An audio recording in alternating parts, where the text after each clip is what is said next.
Touch studios ఛానల్లో మీ personal and business promotions కి కింది నెంబర్ను సంప్రదించండి. ఎలా ఉంది సార్ ప్రెసెంట్ ఇల్లందు నియోజకవర్గం?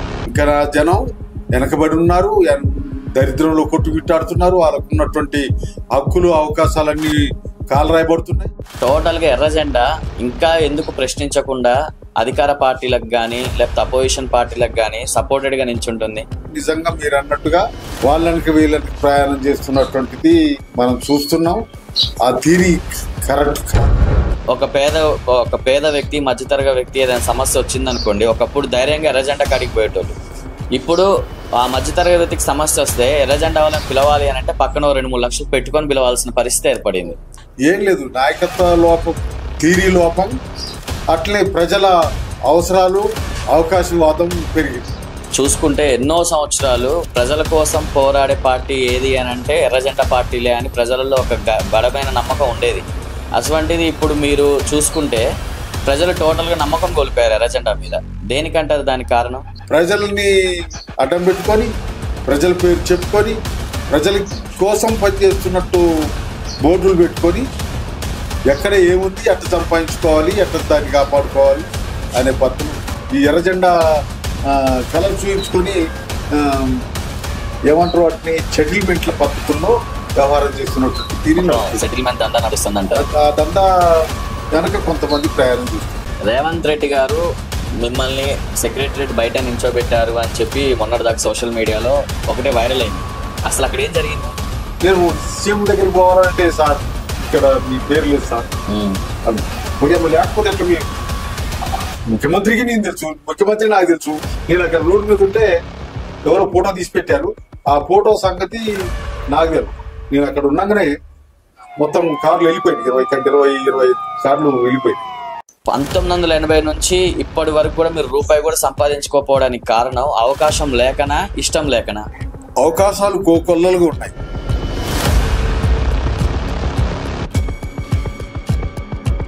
ఇలా నేను ఇప్పుడు బయటకు వెళ్ళాలంటే నా బండికి డీజిల్ లేదు, నా పార్టీకి చెప్తా, పార్టీ దగ్గర కూడా డబ్బులు లేనటువంటి పరిస్థితుల్లో అడుక్కోవడం జరుగుతుంది. అసలు స్టార్టింగ్ మీరు రాజకీయాల్లోకి రావాలని మీకు ఎప్పుడు అనిపించింది? నేను ఆ టైంలో ఇల్లు నుంచి ఖమ్మం రోడ్డు పని జరుగుతుంది. నాకు ₹1.5 కూలి, రోజుకి ₹1.5 కూలి. గుమ్మన నరసయ్య గారిలో చీకటి కోణం అనేది ఉందా? అటువంటి ఏమన్నా ఉంటే మీలాంటి వాళ్ళు బయట తీయాలి. గుమ్మన నరసయ్య గారు పబ్లిసిటీ స్టంట్, అందుకే కావాలని ₹5 భోజనం చేయడం కానీ, ఆర్టీసీ బస్సులో తిరగడం కానీ ఇలాంటివన్నీ చేస్తారు అని చెప్పి చాలా మంది అంటా ఉంటారు. గుమ్మన నరసయ్య గారు అంటే చాలా జెన్యూన్ పర్సన్, నీతి నిజాయితీగా ముక్కుసూటిగా మాట్లాడే వ్యక్తి అని చాలా మంది అనుకుంటున్నారు. ప్రస్తుతం రాజకీయాలకు ఎందుకు దూరంగా ఉంటున్నారు? ప్రత్యక్ష రాజకీయాలకు ఎందుకు దూరంగా ఉంటున్నారు? మనం ఒక తల్లి కడుపులనే పుట్టాం, 4 తల్లులు కడుపులు పుట్టలే, ఒకే తల్లికి పుట్టాం. గుమ్మన నరసయ్య అనే వ్యక్తిని ఓడించాలి, అసలు ఈయన గెలవకూడదు అని చెప్పి మీకు అడ్డుకట్ట వేయడానికి ప్రయత్నించిన సీఎంలలో మొట్టమొదటి వ్యక్తి ఎవరంటారు? ఒకసారి రాజశేఖర్ రెడ్డి అన్నాడు, నిన్ను ఓడించాలంటే ఏం చేయాలి?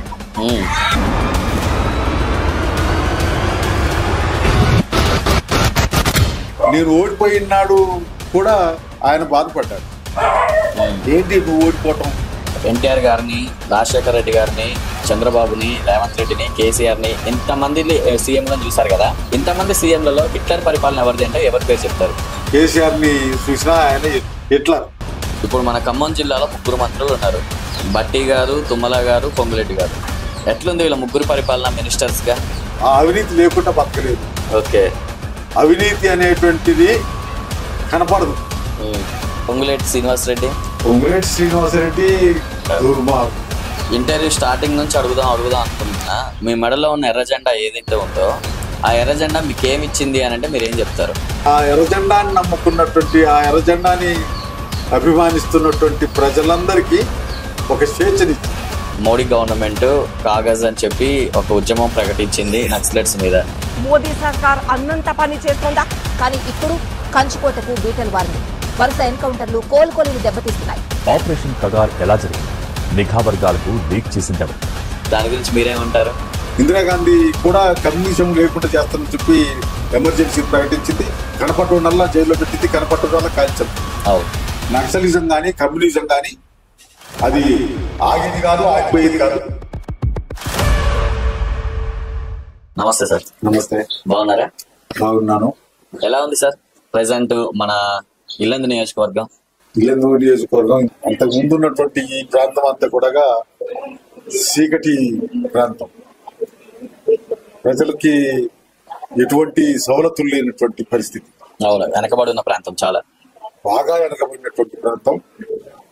ఈ ప్రాంతంలో ఉన్నటువంటి ప్రజలందరూ కూడా అడవుల మీద ఆధారపడి బతికినటువంటి వాళ్ళు. ఓకే. ఏదైతే మొత్తానికి 69 నుండి విప్లవ కమ్యూనిస్ట్ పార్టీ సిపిఐఎంఎల్ మార్క్స్లైన్ ఇది ప్రజల్లోకి వచ్చి ప్రజల్ని ఎలక్ట్ చేసినటువంటిది కనపడుతుంది. వాళ్ళకి సంబంధించినటువంటి సమస్యలు ఏంటి, వాళ్ళ సమస్యల పరిష్కారానికి మార్గం ఏంటి, దానికోసం ఏం చేయాలనేటువంటి పత్తులో ప్రజల్లో పనిచేస్తున్నటువంటిది. వాళ్ళనే నక్సలైట్లు అన్నారు. ఓకే. ఆ నక్సలైట్లు దేనికోసం పనిచేస్తున్నారు అని దానికి వస్తే అంతకు ముందు కమ్యూనిస్ట్ పార్టీ పనిచేసింది, మహత్తరమైనటువంటి తెలంగాణ సాయుధ పోరాటాన్ని నడిపించింది, లక్షల ఎకరాలు ప్రజలకు పంచింది. ఓకే. అయినా వాళ్ళకి కావాల్సినటువంటి భూ సమస్య తీరలేదు, వాళ్ళకు ఉన్నటువంటి హక్కుల్ని ఎవరు అమలు చేయలేదు. ఆ హక్కుల తీరిని చూస్తే మొత్తానికి ఎప్పుడు ఆందోళన పెరిగితే అప్పుడు దాన్ని చూసి చట్టాలు చేస్తూ వచ్చారు, కానీ చట్టాలని అమలు చేసే ప్రయత్నం చేయలేదు. ఇప్పుడు చూసుకుంటే చాలా వరకు మాస్లైనా లేదు అంటే న్యూ డెమోక్రసీనా లేకపోతే ఇంకా సిపిఐ ఎంఎల్ఐ ఇవన్నీ పక్కన పెడితే ఓవరాల్ గా ఎర్ర జెండా అనే ఒక దాంట్లో మాట్లాడుకుందాం. టోటల్ గా ఎర్ర జెండా ఇంకా ఎందుకు ప్రశ్నించకుండా అధికార పార్టీలకు గానీ లేకపోతే అపోజిషన్ పార్టీలకు గానీ సపోర్టెడ్ గా నించుంటుంది? నిజంగా మీరు అన్నట్టుగా వాళ్ళకి వీళ్ళకి ప్రయాణం చేస్తున్నటువంటిది మనం చూస్తున్నాం. ఆ థియరీ కరెక్ట్ కాదు. అసలు ఎందుకంటారు? ఇప్పుడు చూసుకుంటే ఎన్నో సంవత్సరాలు ప్రజల కోసం పోరాడే పార్టీ ఏది అని అంటే ఎర్ర జెండా పార్టీలే అని ప్రజలలో ఒక బలమైన నమ్మకం ఉండేది. అటువంటిది ఇప్పుడు మీరు చూసుకుంటే ప్రజలు టోటల్ గా నమ్మకం కోల్పోయారు ఎర్ర జెండా మీద. దేనికంటారు దానికి కారణం? ఇప్పుడు ఉన్నటువంటి నాయకులు ఎక్కడ ఏముంది దాన్ని ఎట్టగా చేయాలని చూస్తున్నారు. అవును. ప్రజల్ని అడ్డం పెట్టుకొని ప్రజల పేరు చెప్పుకొని ప్రజల కోసం పనిచేస్తున్నట్టు బోర్డులు పెట్టుకొని ఎక్కడ ఏముంది ఎట్ట సంపాదించుకోవాలి, ఎట్ట దాన్ని కాపాడుకోవాలి అనే పత్తులు ఉన్నారు. అందుకనే ప్రజలు తప్పని పరిస్థితులలో వాళ్ళ వెనకాల ప్రయాణం చేస్తున్నారు తప్ప నిజాయితీగా పనిచేస్తున్నారు, వాళ్ళు మన కోసం త్యాగాలు చేస్తున్నారు అనేటువంటి దాంతో కాదు. ఒకప్పుడు ఎర్ర జెండా అంటే గుర్తుకొచ్చేది పేద ప్రజల కోసం భూముల గురించి పోరాటే ఎర్ర జెండా కార్యకర్తలు ఇప్పుడు ఆ భూముల కబ్జాల కోసం పోరాడుతున్నారు. దానికి గల కారణం ఏంది అసలు? ఇప్పుడు సపోజ్ ఒక పేద వ్యక్తి, మధ్యతరగతి వ్యక్తి ఏదైనా సమస్య వచ్చింది అనుకోండి, ఒకప్పుడు ధైర్యంగా ఎర్ర జెండా కాడికి పోయేటోళ్ళు. ఇప్పుడు ఆ మధ్యతరగతి వ్యక్తికి సమస్య వస్తే ఎర్ర జెండా వాళ్ళని పిలవాలి అని అంటే పక్కన 2-3 లక్షలు పెట్టుకొని పిలవాల్సిన పరిస్థితి ఏర్పడింది. దానికి గల కారణం ఏంటంటారు? ఏం లేదు, నాయకత్వ లోపం, థియరీ లోపం, అట్లే ప్రజల అవసరాలు, అవకాశవాదం పెరిగింది. ఓకే. ఎవరి వెనక పోతే, ఎవరి దగ్గరికి పోతే పని అవుద్దా అనేటువంటి చూస్తున్నారు. నిజంగానే ఈ నాయకులు పనులు చేసి పెడతారు అనే దానికి వస్తే ఏం లేదు. ఈ ఎర్ర జెండా కలర్ చూపించుకొని ఏమంటారు వాటిని సెటిల్మెంట్ల పద్ధతుల్లో వ్యవహారం చేస్తున్నటువంటి తీరి సెటిల్మెంట్ దందా నడుస్తుందంట. ఆ దందా వెనక కొంతమంది ప్రయాణం చేస్తున్నారు. అట్లా ఇలా ప్రజల్లో పలసన కాటంది కానీ వాళ్ళ నమ్మకాన్ని కోల్పోవటం కానీ జరుగుతుంది. అంటే చాలా వరకు ఎర్ర జెండా ఎత్తిన వాళ్ళకి సిద్ధాంతాలు, ఒక మనోభావాలు చాలా ఉంటాయంటారు. ఈ సిద్ధాంతాలు మారింది వ్యక్తుల్లో మారిందా, పార్టీ సిద్ధాంతాలు మారాయా? పార్టీ సిద్ధాంతాలు మారలే, పార్టీ తీరు మారలే, పార్టీ పద్ధతి మారలే. పార్టీ విధానం కరెక్ట్, దాన్ని అనుసరించే వాళ్ళు, ఆచరించే వాళ్ళు ఫెయిల్ అయ్యారు. వాళ్ళు అవకాశవాదంలో ప్రయాణం చేస్తున్నారు. ఒక్క మాటలో చెప్పాలంటే అసలు ఈ ఎర్ర జెండా అనేది ఎక్కడ ఫెయిల్ అవుతుంది? ఆ ఎర్ర జెండా నాయకత్వంలో ఫెయిల్యూర్ ఉంది. ఏ నాయకత్వంలో? మన తెలంగాణ నాయకత్వంలోనా, లేదు అంటే టోటల్ దేశవ్యాప్తంగా ఉన్నటువంటి నాయకత్వ తీరే ఫెయిల్ అయిందంటారు. అయింది. ఓకే, ఇప్పుడు ప్రెసెంట్ సిచ్యువేషన్ చూసుకుంటే తెలంగాణ తీసుకొచ్చింది కేసీఆర్ ఫ్యామిలీ అని చెప్పి ఒకవైపు, తెలంగాణని ఇచ్చింది సోనియా గాంధీ అని చెప్పి కాంగ్రెస్ వాళ్ళు ఒకవైపు. ఇద్దరు మాదంటే మాది తెలంగాణ, మేము ఇచ్చినాం కాబట్టి మీకు వచ్చింది అని చెప్పి ఫైట్ జరుగుతుంది కదా. అసలు ఇద్దరిట్లో ఎవరు తెలంగాణను తీసుకొచ్చారు, ఎవరు ఇచ్చారు అంటే ఏం చెప్తారు? దానికి ఇచ్చినప్పుడు మొత్తానికి ఈయన నేనే తెచ్చానంటాడు, ఆయన నేను ఇచ్చాను అంటారు. మొత్తానికి ఇచ్చడానికి తెచ్చడానికి కావాల్సినటువంటి పాత్ర ప్రజలది, ప్రజలు తెచ్చుకున్నారు అని మేము అంటున్నాం. ఓకే సార్, సో ఇదంతా పక్కన పెడితే సార్, ఇంకోటి మెయిన్లీ మీ విషయానికి వస్తే గుమ్మన్ నరసయ్య గారు 5 సార్లు ఎమ్మెల్యేగా సక్సెస్ఫుల్ గా రన్నింగ్ అయ్యారు కదా. 5 సార్లు ఎమ్మెల్యేలో చాలా మంది సీఎంలను చూసుంటారు. ఎన్టీఆర్ కాంచి మొదలు పెట్టుకొని వైఎస్ రాజశేఖర రెడ్డి గాని, నల్లారి కిరణ్ కుమార్ గారు గాని, ఇంకా చాలా మంది సీఎంలతో మీరు వర్క్ చేస్తుంటారు. వీళ్ళందరితో పోలిస్తే ఎవరితో మీకు పనితీరు మంచిగా అనిపించింది? పనితీరు అనే విషయానికి వస్తే ప్రభుత్వము పాలకులు అనుకునే వాళ్ళు ఎవరు ఉన్నా ఆ కుర్చీలో, ఆ గద్దె మీద ఎవరున్నా ప్రజలకి సంబంధించినటువంటి విషయంలో వాగ్దానాలు చేయటం, గొప్పలు చెప్పుకోవటం తప్ప ప్రజలకి సంబంధించినటువంటి విషయంలో ఎవరు అంతగా పనిచేయలేదు. ఎవరు చేయలేదంటారు? ఎన్టీఆర్ అధికారంలోకి వచ్చిన తర్వాత ప్రజాప్రతినిధులు ప్రజల్లోకి రావటం మొదలైంది. అవును. అదే సమయంలో మంచి జరిగిందా లేదా అనే విషయానికి వచ్చినప్పుడు అందరి దగ్గరికి వెళ్ళి అలవాటు పెరిగింది. ఒకటి, ప్రజల దగ్గరికి పోకపోతే బాగుండదు అనేటువంటి ధ్యాస పెరిగింది. పెరుగుతున్నటువంటి క్రమంలో కొంత మంచి జరిగింది. ఓకే, ఆ పద్ధతుల్లో కొద్దిగా జరుగుతొచ్చింది, కానీ ప్రజలకు సంబంధించినటువంటి విషయంలో ఎవరు సంపూర్ణంగా తీర్చలేదు అనేటువంటిది, అది ఇంకా మిగిలింది అనేటువంటిది మనకు కనపడుతుంది. ఓకే, అంటే సార్ ఇప్పుడు చాలా వరకు చూసుకుంటే ఇప్పుడు 5 సార్లు ఎమ్మెల్యేగా నిల్చున్నారు మీరు, 5 సార్లు గెలిచారు. ఇప్పుడు ఈ ప్రాసెస్ లో, ఈ టోటల్ జర్నీలో గుమ్మన్ నరసయ్య అనే వ్యక్తిని ఓడించాలి, అసలు ఈయన గెలవకూడదు అని చెప్పి బాగా మీకు అడ్డుకట్ట వేయడానికి ప్రయత్నించిన సీఎంలలో మొట్టమొదటి వ్యక్తి ఎవరంటారు? ఒకసారి రాజశేఖర రెడ్డి అన్నాడు, నిన్ను ఓడించాలంటే ఏం చేయాలని. నన్ను ఓడించాలంటే ఏం చేయాలంటే మీకున్నటువంటి ఓట్లన్నీ ఎవరికన్నా అమ్ముకుంటే, లేకపోతే అక్కడ ఉన్నటువంటి ఓట్లన్నిటిని మీరు కొనుక్కోగలిగితే నేను ఓడించవచ్చు. ఓకే, డైరెక్ట్ మీతోనే అన్నారు రాజశేఖర రెడ్డి గారు? ఓకే, నన్ను ఓడించినందుకే మీ ఓట్లన్నీ ఎవరికన్నా అమ్ముకుంటే, లేదు అక్కడ ఇంకా ఇతరుల ఓట్లన్నిటిని మీరు కొనుక్కోగలిగితే నన్ను ఓడించవచ్చు. అంటే మీరు ఓడిపోవడానికి మీరు ఐడియా ఇచ్చారు? చాలా ఆయన మాట్లాడేటప్పుడు కానీ, నేను మాట్లాడేటప్పుడు కానీ ఒక మంచి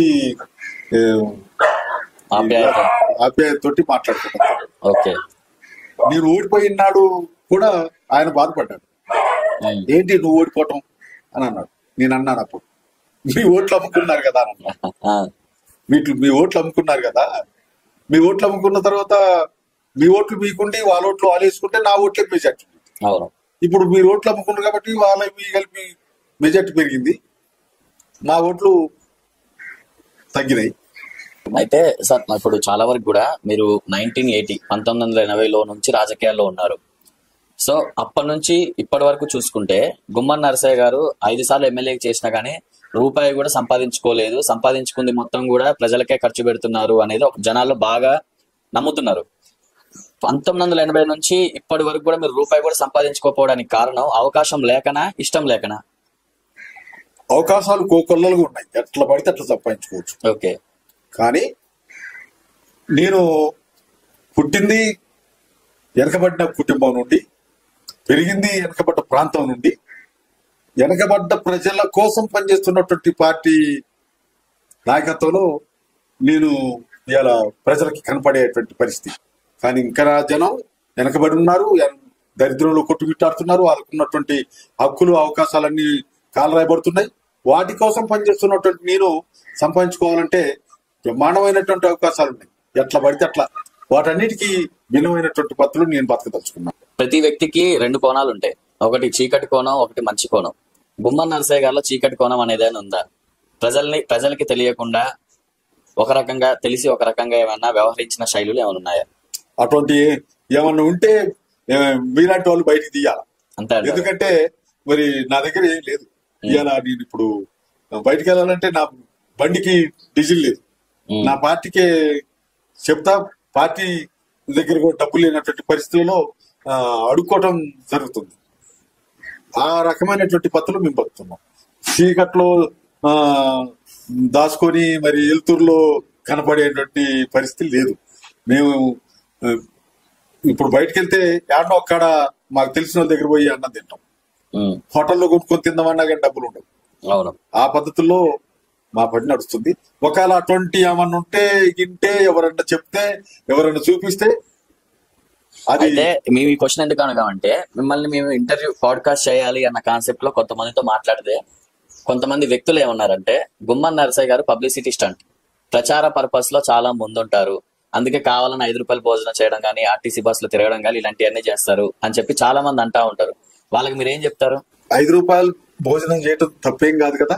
5 సార్లు ఎమ్మెల్యే తప్పు కాదు. ఆడ అందరూ నాకు సంబంధించినటువంటి ప్రజలందరూ మీటింగ్ కి వచ్చారు. మీటింగ్ సందర్భంగా అందరూ అక్కడ తింటున్నారు, నేను అక్కడనే తిన్నాను.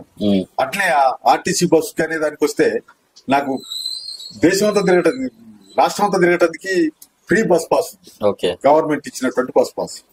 నాకు బండిలో డీజిల్ వేసినప్పుడు బస్సు ఎక్కిపోతా ఎక్కడికి వెళ్ళిపోవాలంటే. అంటే ఇప్పుడున్న ఈ కాలంలో ఎట్లయిపోయిందంటే, ఆఫ్టర్ ఆల్ సర్పంచ్ గానో లేదు అంటే కార్పొరేటర్ గా గెలిచిన వ్యక్తులే ఈ రోజుల్లో పెద్ద పెద్ద కార్లలో తిరుగుతున్నారు. 5 సార్లు ఎమ్మెల్యే అయ్యుండి రూపాయి సంపాదించుకోలేదు, ఏమి వెనకేసుకోలేదు అంటే ఎట్లా నమ్మాలి అని చెప్పి ఇప్పుడున్న యువత అనుకుంటారు. ఈ రాజకీయాలు అట్లా తయారయ్యాయి. నేను యువతని కూడా అంటున్నాను, ఇలా శ్రమ చేసి బతకటం నేర్చుకోవాలి.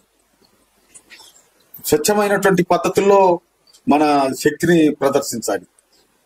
నువ్వు చేసే కష్టానికి ఫలితం కోసం కొట్లాడు. ఒక ఉద్యోగి జీతం పెరగాలి, ఒక కూలిని కూలి పెరగాలి, ఒక జీతగాని జీతం పెరగాలి, వాటి కోసం కొట్లాడు. కానీ ఆ ఉద్యోగం చేస్తూ లంచాలు తీసుకోవటమో, మరి ఇది ఇస్తా అది ఇస్తా ఇది చేస్తా అది చేస్తా అని చెప్పి మోసపూరితమైన పద్ధతుల్లో వాళ్ళ ప్రజల దగ్గర డబ్బులు తీసుకోవటమో, వాళ్ళని నష్టపెట్టే పద్ధతిలో పనిచేయకండి. మనం ఎంతసేపు మనిషిగా బతకాలా, మంచి పేరుతోటి బతకాలా. ఆ మంచి పేరుతోటి బతకాలంటే నిస్వార్థమైనటువంటి పద్ధతుల్లో పనిచేయాలి. చాలా వరకు కూడా మోడీ గవర్నమెంట్ కాగజ్ అని చెప్పి ఒక ఉద్యమం ప్రకటించింది నక్సలైట్స్ మీద. దాని గురించి మీరేమంటారు? ఆయన ఏమంటున్నాడంటే, ఈ వచ్చే మార్చి నాటికి నక్సలిజం లేకుండా చేస్తాను అంటున్నారు. అవును, ఇంతకు ముందు ఇందిరాగాంధీ కూడా కమ్యూనిజం లేకుండా చేస్తానని చెప్పి ఎమర్జెన్సీ ప్రకటించింది.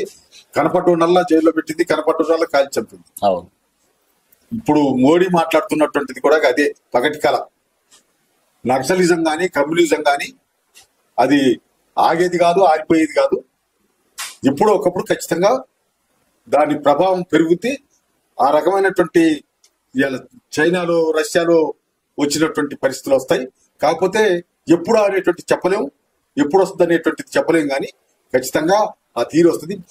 ఇన్ని పార్టీలు ఉండగా, ఇంతమంది సీనియర్ నాయకులు ఉండగా మీరు ఎర్ర జెండాని ఎందుకు నమ్ముకోవాల్సి వచ్చింది? మనం ఒక తల్లి కడుపులనే పుట్టాం, 4 తల్లుల కడుపులో పుట్టలే, ఒకే తల్లికి పుట్టాం. ఇలా ఇన్ని అవకాశాలు ఉంటే కూడా వాటిని చూస్తూ ఇక్కడే ఎందుకు నిలబడ్డామంటే, నాకు సంబంధించినటువంటి విషయంలో నేను ఇందాకే చెప్పాను. నాకు ఓట్లు ఇచ్చినటువంటి వాళ్ళు, నన్ను గుర్తించినటువంటి వాళ్ళు, నన్ను నమ్మినటువంటి వాళ్ళు అందరూ ఇంకా అదే ఎడకబాటుతనంలో, అదే పేదరికంలో, అదే దరిద్రంలో కొట్టుమిట్లాడుతున్నారు. అట్లా పేదవాళ్ళకందరికీ బోరు రావడానికి మా పార్టీ నాయకత్వం, మా పార్టీ పోరాటం నడిచింది. వాళ్ళకి హక్కులు కావాలని, వాళ్ళకు పట్ట హక్కులు కల్పించి ఆ ప్రాంతంలో ఉన్నటువంటి నీటి వనరులన్నింటినీ, ఎన్నో నీటి వనరులు ఉన్నాయి. సో మీరన్నట్టు ప్రజల కోసం పోరాడేది కమ్యూనిస్ట్ పార్టీ కాబట్టి ఈ పార్టీలోకి వచ్చా అంటున్నారు. అసలు స్టార్టింగ్ మీరు రాజకీయాల్లోకి రావాలని మీకు ఎప్పుడు అనిపించింది? రాజకీయాల్లోకి రావాలని మాకు అనిపించటం అనేటువంటిది కాదు, మా పరిస్థితి అటు దారి తీసింది. మాకు అటువంటి అవకాశం మా పార్టీ నాయకత్వం కల్పించింది. ఈ ప్రాంతం అంతా కూడా ఇప్పుడు ఇల్లెందు కాన్స్టిట్యున్సీని ఈ ఖమ్మం జిల్లాని వదిలిపెట్టి చూసినప్పుడు మా మా సొంత ప్రాంతం ఈ గ్రామం కంప్లీట్ వెనకబడినటువంటిది. ఇక్కడ ఉన్నటువంటి వాళ్ళ దగ్గర భూములు లేవు. ఇక్కడ ఉన్నటువంటి వాళ్ళందరూ కూడా ఎప్పుడూ అడవుల మీద ఆధారపడి గడ్డలు తవ్వుకొచ్చుకునే వాళ్ళం, ఇప్పు పూలు ఇరుకునే వాళ్ళం, తురిగి పనులు ఏరుకొచ్చుకునే వాళ్ళం. ఆ రకమైనటువంటి పద్ధతుల్లో అడవి మీద ఆధారపడి బతికే వాళ్ళం. ఎప్పుడూ కాయాగడ్డతోటి బతికినటువంటి పరిస్థితి. అట్లా సిపిఐఎంఎల్ మార్క్స్లైడ్ పార్టీ, నక్సలైట్ పార్టీ ఈ ప్రాంతానికి ఆర్గనైజర్లు వచ్చి 78 నుంచి ఈ ప్రాంతానికి వచ్చారు. అంతకుముందు 69 నుండి కూడా ఆ ఏజెన్సీ ప్రాంతానికి పరిమితమైనటువంటి వాళ్ళు 78 ఎన్నికల్లోకి వచ్చిన తర్వాత ఎన్నికల ప్రచారంలో వచ్చినటువంటి ఈ పార్టీ వాళ్ళు మా పేదరికాన్ని చూశారు, మాకు సంబంధించినటువంటి పరిస్థితులను చూశారు. ఆ పద్ధతిలో మాకు కూలికి పోవాలి. నేను ఆ టైంలో ఇల్లెందు నుంచి ఖమ్మం రోడ్డు పని జరుగుతుంది. నాకు ₹1.50 కూలి, రోజుకి ₹1.50 కూలి. ఆ ₹1.50 కూలి పట్టుకొని ఇల్లెందు టౌన్ పోతే ఎర్రజొన్నలు, సజ్జలు ఈ దూరికేటి, వాటిని తీసుకొచ్చి జావ కాసుకొని గడక చేసుకొని తినేవాళ్ళం. అటువంటి పరిస్థితులలో మా కూలి పెరగాలనేటువంటి పోరాటం, మా ప్రాంతంలో ఏం కావాలన్నా కానీ ఏం చేయాలనేటువంటి పద్ధతుల్లో ఇటువంటి మొదలైనవి. వాళ్ళతోటి అట్లా ప్రయాణం చేసాము. ఈ ప్రాంతంలోకి వచ్చినటువంటి ఆర్గనైజర్ తోటి మేము వాళ్ళతో పాటు మేము గ్రామాల్లో తిరిగేవాళ్ళం. అట్లా తిరుగుతున్నటువంటి క్రమంలో 81లో గ్రామ పంచాయతీ ఎన్నికలు వచ్చినాయి. 81లో ఆ గ్రామ పంచాయతీ ఎన్నికల్లో ఈ ఉసిరికాయలపల్లి, మా ఊరంతా కూడా ఉసిరికాయలపల్లి పంచాయతీలో ఉండేది. ఆ పంచాయతీకి సర్పంచ్ అభ్యర్థిగా నన్ను పెట్టారు. కానీ ఈ ప్రాంతంలో ఈ గ్రామాల్లోకి వచ్చినటువంటి మా పార్టీ నాయకత్వంలో మొత్తానికి ఇక్కడ ఉన్నటువంటి ఓట్లు మొత్తం నాకు వేశారు. వాళ్ళు అక్కడ ఉన్నటువంటి 1500 వాళ్ళు ముగ్గురు పంచుకున్నారు. అట్లా నేను 40 ఓట్ల మెజార్టీ తోటి సర్పంచ్ అయ్యా. సర్పంచ్ అయిన తర్వాత జరిగింది ఏంటి అని అంటే రూపాయి లేదు పంచాయతీలో, ఏం చేసేది లేదు, ఏం లేదు. సర్పంచ్ అంటే సర్పంచ్ ఎందుకు ఉపయోగపడము అనే దానిపోతే అప్పుడు రాదార్లు సర్పంచే రాసేది. ఈ కులం సర్టిఫికెట్లు, ఈ ఇన్కమ్ సర్టిఫికెట్లు ఈ రాసేది, వీటిని మాత్రం మీరు రాసేది. అక్కడ వాళ్ళ దగ్గర ఇంతకు ముందు ఉన్నటువంటి వాళ్ళు ఈ సర్టిఫికెట్లు అన్నిటికీ డబ్బులు తీసుకునేవాళ్ళు. మీరు డబ్బులు తీసుకోకుండా. అంటే ఇంకొకటి కూడా బాగా అనిపించింది ఏంటంటే, తెలుగుదేశం ఏర్పడిన తర్వాతకి ఉమ్మడి రాష్ట్రం మొత్తం కూడా ఎన్టీఆర్ వైపు చూస్తున్న సమయంలో ఇల్లందు ఒక్కటే గుమ్మన్ నర్సే సైడ్ చూసింది. దానికి కారణం ఏంటంటారు? ఇక్కడ మా పార్టీ పని, మా పార్టీ విధానం, మా పార్టీని చూస్తున్నటువంటి ప్రజలు చూస్తున్నటువంటి తీరి, వాళ్ళ కోసం పనిచేస్తున్నటువంటిది. ఇక్కడ సిపిఐ సిపిఎం పార్టీల వాళ్ళు మాత్రమే మమ్మల్ని ఎట్ట లేకుండా చేయాలని చూశారు తప్ప ఇక్కడ కాంగ్రెస్ పార్టీకి సంబంధించినటువంటి ప్రజలు కూడా ఇప్పటిదాకా మనకి ఎవరు ఏం చేయలేదు. వీళ్ళు వచ్చారు పౌరులు నరికిస్తున్నారు, వీళ్ళు వచ్చారు తిరికాకు రేటు పెంచారు, వీళ్ళు వచ్చారు ఇక్కడ కూలి రేట్లు పెరిగినాయి, వీళ్ళు వచ్చారు జీతగాల రేట్లు పెరిగినాయి, వీళ్ళు వచ్చారు వడ్డీలు నాగులు అనేటివి ఉన్నాయి కదా, డబ్బులేమో వడ్డీలు అంటారు, గింజలేమో నాగులు అంటారు. ఇవన్నీ కూడా తగ్గాయి. నాగు అంటే బస్త గింజలు తీసుకుంటే బస్తనర ఇయ్యాల, డబ్బులకి వడ్డీల సంగతి ఏంది 100కి 10 రూపాయలట అప్పట్లోనే. ఆ పద్ధతుల్లో ఉన్నాయని కూడా తగ్గినాయి. ఇక్కడ ఈడ పటిష్టమైనటువంటి పద్ధతుల్లో మా నాయకత్వం అందరు కూడా ఇప్పుడు ఇక్కడ కొన్ని భూములకు సంబంధించిన విషయాలు కూడా, ట్రైబల్ నాన్ ట్రైబల్ సంబంధించిన విషయాలు కూడా మా పార్టీ సామరస్యమైనటువంటి పద్ధతిలో పరిష్కారం చేయగలిగింది. అట్లా మా నాయకుల్ని చూసేవాళ్ళు, మా నాయకుల తీరిని చూసి ఈ ఉన్నటువంటి ప్రజలందరూ వాళ్ళకి ఓట్లు ఇచ్చారు. వాళ్ళకి ఇచ్చిన ఓటే గుమ్మన్ నర్సయ్యకి పడినటువంటి ఓట్లు. గుమ్మన్ నర్సయ్యకి ప్రత్యేకమైనటువంటి ఇది లేదు. సిపిఐఎంఎల్ మార్క్స్లైడ్ party. Sir, present Gumman Narsaiah గారికి ఎక్కడ చూసినా అన్ని రాష్ట్రాల్లో గుమ్మన్ నర్సయ్య గారు అంటే తెలంగాణ వ్యక్తి లేరు, మన తెలంగాణ గానీ ఆంధ్ర గానీ. గుమ్మన్ నర్సయ్య గారు అంటే చాలా జెన్యున్ పర్సన్, నీతి నిజాయితీగా ముక్కుసూటిగా మాట్లాడే వ్యక్తి అని చాలా మంది అనుకుంటున్నారు. ఇంత పేరున్న గుమ్మన నరసయ్య గారు ప్రస్తుతం రాజకీయాలకు ఎందుకు దూరంగా ఉంటున్నారు? ప్రత్యక్ష రాజకీయాలకు ఎందుకు దూరంగా ఉంటున్నారు? మా రాజకీయాలకు మేము అందుబాటులోనే ఉన్నాం, ఆ రాజకీయాలను మేము ఇంకా నడిపిస్తున్నాం, ఆ రాజకీయాల్లో ప్రయాణం చేస్తున్నాం.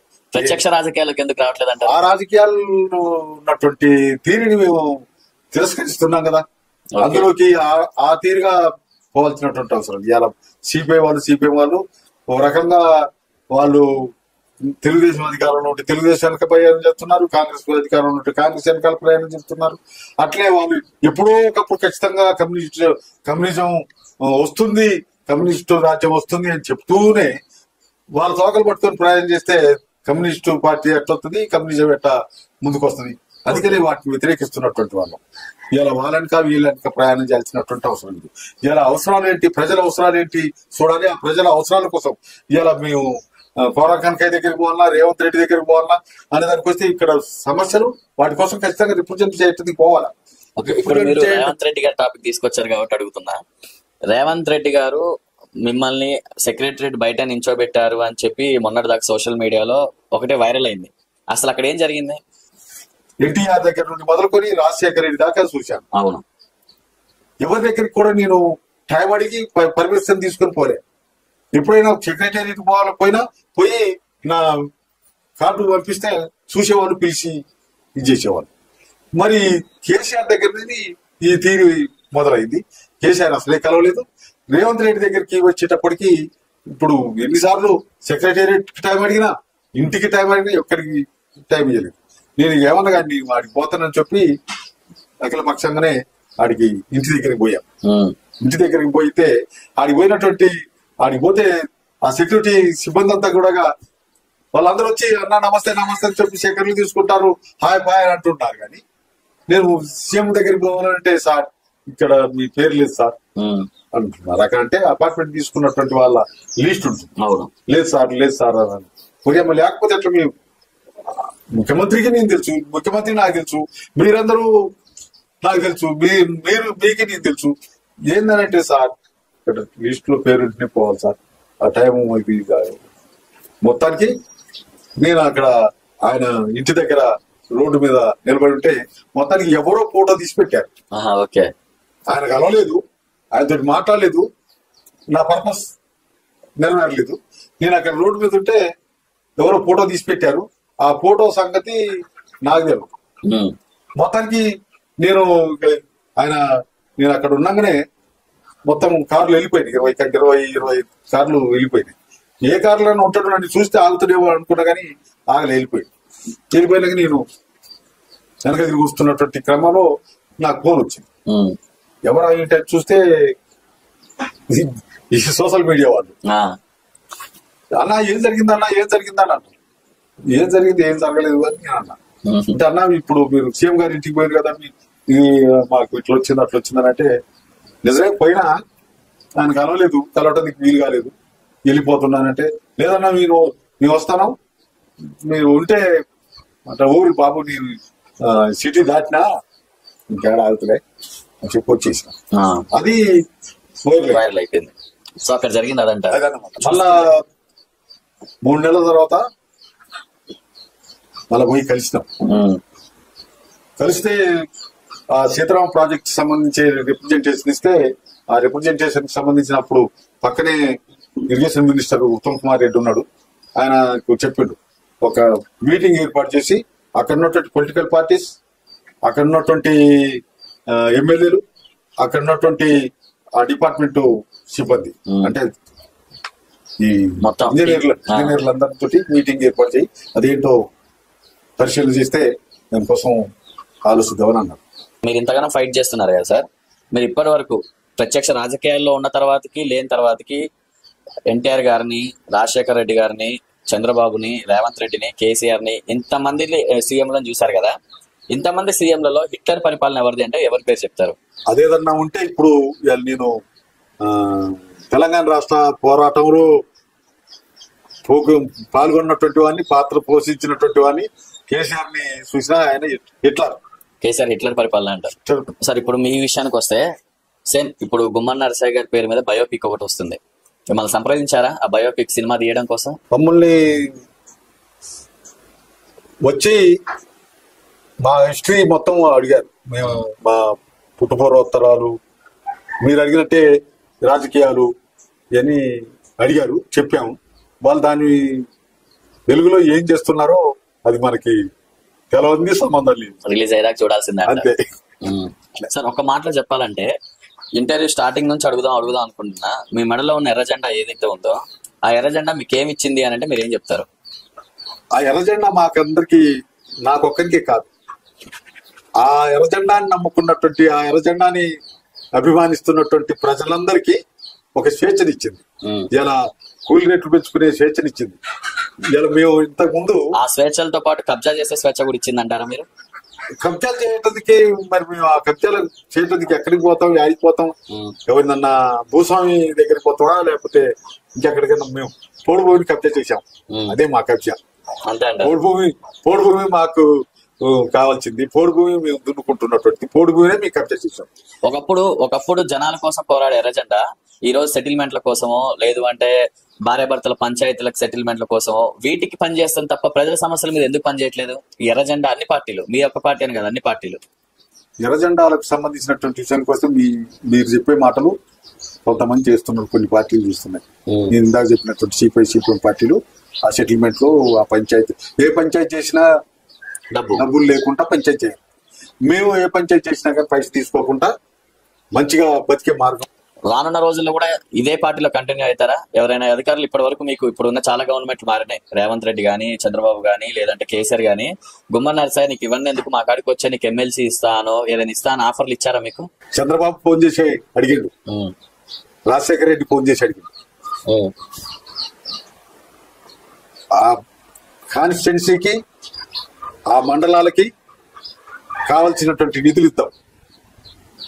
అట్లే అది కాదు ఇది కాదంటే మీ సభ్యుల్ని ఎవరినన్నా చైర్మన్ చేద్దాం అన్నారు. నేను వాళ్ళకి ఇద్దరికి చెప్పాను, ఏమండి మాకు అప్పుడు బాటన్నా ఐలయ్య ఇద్దరు ఉన్నారు, మా వాళ్ళని చైర్మన్ చేస్తారు కదా సార్, మళ్ళీ మీ ఎవరు చెప్పినట్టు వినాలి, వాళ్ళు చెప్పినట్టే వినాలి, మీరు చెప్పినట్టు వినాలి కదా, మీరు చెప్పినట్టు మీరు వినాలి అంతే. అది నడుతుందా? అట్లా కుదురుద్దా? కుదరదు. కాబట్టి మాకు ఈ పదవి వద్దు, మీ డబ్బులు మాకు మా ప్రాంత అభివృద్ధికి, మా ప్రాంతంలో సమస్యలకి కావాల్సినటువంటి పత్తుల్లో మేము ఫైట్ చేస్తాం తప్ప, ఆ స్టేజ్ లో ఉండి మాట్లాడతాం తప్ప, మాకు ఈ డబ్బులు వద్దు, మీరు ఇచ్చే డబ్బులు వద్దు, మీ పదవి వద్దు. మరి అదే ఎన్ని సంవత్సరాలు ఇట్లా ఫైట్ చేసుకుంటూ వెళ్తారు? ఎప్పుడు అధికారంలోకి వస్తారు? ఎప్పుడు ప్రజలకి మంచి జరిగేలా చేస్తారు? ఇట్లా ఫైట్ చేసుకుంటూ వెళ్ళడమే మీ పని అంటారు? నేను ఇందాక చెప్పాను, ఎప్పుడో ఒకప్పుడు ఖచ్చితంగా మా డిమాండ్ ఏదైతే ఉందో అది నెరవేరుతుంది. అది ఇప్పటిదాకా తుపాకుతోటి అని చెప్పాను, తుపాకుతోటే వస్తుంది, తుపాకుతోటే నడుస్తుంది అనేటువంటిది ఇంతకుముందు మా ఉన్నటువంటి. అయితే అది మేము సినిమా హీరోల్లాగా మేము తుపాకు పట్టుకొని హీరోలు అంటే కుదరదు. ప్రజలందరూ హీరోలు కావాలి, ప్రజలందరినీ హీరోలు తయారు చేయడం కోసం ప్రయత్నించారు. మీరు హీరో అనే వర్డ్ ప్లేస్ లో నక్సలైట్స్ చేస్తామని చెప్పాలి. లెక్కన ప్రజలందరినీ నక్సలైట్లను చేస్తాం అంటున్నారు మీరు. ప్రజలు అందరూ నక్సలైట్లు అనేటువంటిది కాదు, ప్రజలందరూ వాళ్ళ సమస్య పరిష్కారం కోసం ప్రజలందరూ ఏకం కావాలి, ప్రజలందరూ అది కావాలి. ఇలా కొంతమంది నా అనుకున్నారు, కొంతమంది నీ అనుకున్నారు, కొంతమంది ఆయన అనుక, కొంతమంది ఈయనక, ఇట్లా ఉన్నారు. వాళ్ళందరికీ సంబంధించిన సమస్య, వాళ్ళ ఉన్నటువంటి సమస్య అందరికీ ఒకే సమస్య. ఇప్పుడు మన ఖమ్మం జిల్లాలో 3 మంత్రులు ఉన్నారు, బట్టి గారు, తుమ్మల గారు, పొంగులేటి గారు. ఎట్లుంది వీళ్ళ 3 పరిపాలన మినిస్టర్స్ గా, మంత్రులుగా? ఇలా సీతారామ ప్రాజెక్టు విషయంలో చూద్దాం. నేను సీఎం దగ్గర నుంచి మొదలుకొని ఉత్తమ్ కుమార్ రెడ్డి దాకా చూశా.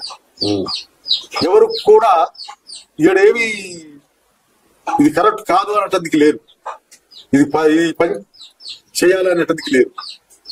ఆయన ఏం చెప్తున్నాడో ఏం చేస్తున్నాడో తెలియదు, కానీ మొత్తానికి సీతారాం ప్రాజెక్ట్ కానించి ఎటు తీసుకుపోయిండు, గండుగుల పెళ్లి దగ్గర తీసుకుపోయింది కాలం.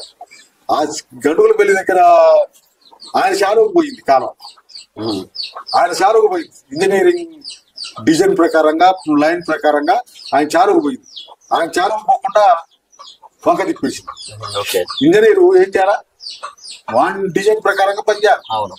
కానీ ఆయన చెప్పిండా లేదు ఇంజనీరే అని చెప్పి మలుపు తిప్పిండా మొత్తం మలుపు తిప్పి పోతాడు. అక్కడ జనమంతా ఎవరి స్థానంలోకి పోయిందంటారు? తుమ్మల గారిదా? తుమ్మల గారి చాలు దాన్ని పక్క తిప్పి వేరే వాళ్ళ చాలుకి పోతాడు. అది అక్కడి నుంచి నేను ఎందుకు మీరు వెలుగులోకి తీసుకురాలేదు? నేను చెప్తున్నా, మేము ఇప్పటివరకు ఎక్కడైనా పర్లేదు ఈ మాట. ఇప్పుడు మీరు అన్నదే ఫస్ట్ టైం తుమ్మల గారు మీతో చెప్పినట్టే ఎవరితోటైనా మాట్లాడుతున్నా. అంటే ఈ లెక్కను చూస్తే తుమ్మల గారు కూడా అవినీతి పరుడే అంటారు మీరు. అవినీతి పరుడా అనే దానికి వచ్చినప్పుడు వాళ్ళ థియరీ, వాళ్ళ స్వభావం, వీటన్నిటికి సంబంధించిన విషయానికి వస్తే వాళ్ళందరూ కూడా ఇలా ఆ లెవెల్ మెయింటైన్ చేయడానికి ఆ స్వభావం లేకుండా జరగదు. పక్క అంతే అంటారు. అంతే. సో మీరు అన్నది చూస్తే తుమ్మల నాగేశ్వరరావు గారు ఆయన పొలానికి కోసం సీతారాం ప్రాజెక్ట్ పక్కకి తిప్పారంటారు. సీతారాం, శ్రీనివాసరెడ్డి గారు వీళ్ళందరూ కూడా ఎటువంటి స్వభావం లేకుండానే అంత గొప్పలుగా ఉంటున్నారా? నాలేక ఎందుకున్నారు? నిన్న నేను ఉత్తమ్ కుమార్ రెడ్డి దగ్గరికి పోతే ఆయన అంటున్నాడు ఒక అధికారితోటి, నర్సయ్య గారి లాగా నేను ఉండలేను అని. అంటే నేను ఎట్లాగా నా బతుకు జనాల కోసం అయిపోయింది, అంతే కదా. నర్సయ్య గారి లాగా నేను ఉండలేను అని ఆయనే అన్నాడు. ఇప్పుడు నేను ఒక మాట, ఇప్పుడు మీరు అన్నట్టు ఖమ్మంలో ఉంటున్నారు, చాలా దగ్గరగా పరిచయాలు ఉన్నాయి మీ అందరికి ఇక్కడ ఉన్న రాజకీయ నాయకులతో. బట్టి గారు, తుమ్మల గారు, పొంగులేటి గారు, ఈ ముగ్గురితో పోలిస్తే అవినీతి పరుడు ఎవరంటే మీరు ఏం చెప్తారు? ఆ ముగ్గురు కూడా అది స్వభావం కలిగినటువంటి వాళ్ళు. ముగ్గురు అవినీతి పరులే అంటారు. ప్రజల్లో ఇంత ప్రజాదరణ ఉన్న నాయకులు ఈ ముగ్గురు. ప్రజాదరణ ఉంటది, నాకు కూడా ఉంది. నాకు ప్రజాదరణ మీకు ఉంది అంతే. కాకపోతే ముగ్గురు ఒక అధికార పార్టీలో ఉన్న వ్యక్తులు, ప్రజలందరూ కూడా ఇప్పుడు పొంగులేటి శ్రీనివాసరెడ్డి గారి కోసం ప్రాణాలు తీసుకున్న కార్యకర్తలు ఉన్నారు. తుమ్మల గారు అంటే నీతి నిజాయితీ పరుడు అని చెప్పి నమ్ముతున్న కార్యకర్తలు ఉన్నారు. మదిరాలో కొన్ని సంవత్సరాలుగా కంచుకోటలాగా ఏర్పడిన బట్టి గారు చాలా మంది ప్రజల కోసం సహాయపడుతుంటారని చెప్పి వాళ్ళ మంది ఉన్నారు. వీళ్ళందరికీ తెలియంది మీకు తెలుసు, వాళ్ళ అవినీతి పరులని మీరు స్టాంప్ వేస్తున్నారు. అది కరెక్టే అంటారా? కరెక్టే అంటారు. వాళ్ళు అది లేకుండా బతకలేరండి. ఏది లేకుండా? ఆ అవినీతి లేకుండా బతకలేరు. ఓకే. అవినీతి అనేటువంటిది కనపడదు. పొంగులేటి గారు డబ్బు రాజకీయం ఎక్కువ చేస్తారని చెప్పి అంటా ఉంటారు మీ అపోజిషన్ పార్టీ వాళ్ళు, వాస్తవమేనది? మాకు కొరకనికి గెలవటానికి ఆయనే డబ్బులు పంచిండు. తుమ్మల నాగేశ్వరరావు గెలవటానికి ఆయనే డబ్బులు పంచిండు. ఓకే. తుమ్మల నాగేశ్వరరావు గారు కూడా పొంగులేటి గారు పెట్టుకున్నారు, వాస్తవం అంటారు? వాస్తవం. మరి మీలాంటి నాయకులను ఎందుకు దగ్గర పెట్టుకోవట్లేదు పొంగులేటి గారు? మేము పోం కదా. మీరు పోరు, వాళ్ళు రమణ గారు మేము పోం కదా. ఓకే. పొంగులేటి గారు ఆఫీస్ కి మన రీసెంట్ గా పోయినట్టుంది మీరు. ప్రజా సమస్యల రిప్రజెంటేషన్ కోసం. ఓకే. రిప్రజెంటేషన్ చేయాలి కదా మంత్రి. ఇప్పుడు కలెక్టర్ దగ్గరికి ఎందుకు పోయినంటే ఏదో ఆయన ఏదో ఇస్తాడు తీసుకుంటాం పోలే. ప్రజల సమస్యలు ప్రపోజ్ చేయడానికి పోతాం, మంత్రుల దగ్గరికి అట్లే పోతాం. మనం ముఖ్యమంత్రి దగ్గర పోయి కలిసాం, మాకు సంబంధించినటువంటి డిమాండ్స్ మాకు సంబంధించి మేము చెప్పాల్సినవి చెప్పాం. ఐదే కావా చేతన చేయడా అది వీరు. కానీ మనం చేసే పని మనం చేయాలి కదా. సో సార్, ఫైనల్ గా మా టచ్ స్టూడియోలో ఈ పాడ్కాస్ట్ లో ప్రతి ఒక్క రాజకీయ నాయకుడిని వన్ వర్డ్ క్వశ్చన్ అడుగుతాం. అంటే ఒక మాటలో మేము అడిగిన వ్యక్తి గురించి మీరు చెప్పాలి. సో ఎన్టీఆర్ గారి గురించి ఒక మాటలో చెప్పాలంటే ఏం చెప్తారు? సినిమా హీరోగా కాకుండా వ్యక్తిగా గొప్పోడు. ఓకే, వ్యక్తిత్వంలో గొప్పోడు. రాజశేఖర్ రెడ్డి రాజకీయ వ్యక్తిగా గొప్పోడే. ఇప్పుడు చంద్రబాబు నాయుడు, రాజశేఖర రెడ్డి ఇద్దరు ఒక క్వాలిటీ, ఒక కోవకు చెందిన కుటుంబం. ఓకే. కేసీఆర్ రకంగా ఎన్టీఆర్ గవర్నమెంట్ ఉన్నప్పుడు ఆయన ఎమ్మెల్యే, ఆయన ఎమ్మెల్యేగా నేను ఎమ్మెల్యేగా ఉన్నా. అప్పుడు ఉన్న తీరికను ఈ ముఖ్యమంత్రి అయిన తర్వాత తీరికి తేడా ఉంది. ఓకే. అలా ఎందుకు వచ్చిందో ఏంటో కానీ మొత్తానికి మూర్ఖుడుగా వ్యవహరించాడు. మూర్ఖుడు అంటారు ఒక మాటలో? ఒక రకంగా మూర్ఖుడు. రేవంత్ రెడ్డి ఇంకా బాల్యంలో ఉన్నాడు. ఆయన ఇంకా మనం చూడాల్సినటువంటి అవసరం ఉంది. ఓకే. పొంగులేటి శ్రీనివాసరెడ్డి ఇలా అధికారం ఉంటే ఆగిపోయే పద్ధతిలో ఉన్నాడు. కాంగ్రెస్ నుంచి బీఆర్ఎస్ లో పోయి బీఆర్ఎస్ నుంచి మళ్ళీ కాంగ్రెస్ లోకి వచ్చిండు. ఏదైతేనే ఎక్కడ అధికారం ఉంటే అక్కడ నుండి ఆయనకు సంబంధించిన దాన్ని కాపాడుకోవటంలో ఉన్నాడు.